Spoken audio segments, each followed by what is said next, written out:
So Margot, thank you for attending today's workshop on Christian mindfulness.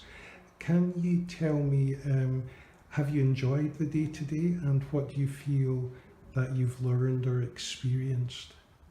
Oh, it's been really good, and just to have time to sit and just to feel God's presence, because you always say you're going to do that, but you don't always have to take the time. It just feels so loved, and I think that's one of the most important things. And would you say that you've learnt anything new about mindfulness, how it can help you? Yes, I think making a concerted effort to sit still and just be. So thanks for coming today, Rona, to the workshop.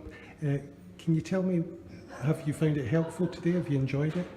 Yes, very much so. Thank you, Richard. It's such an amazing experience to Excellent. get the chance to do. What do you feel you've learned or experienced today?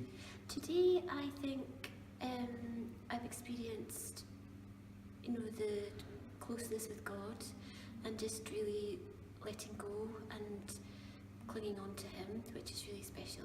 That's great, that's great. Well, thanks very much for coming. Thank you very much for having me. Thank you.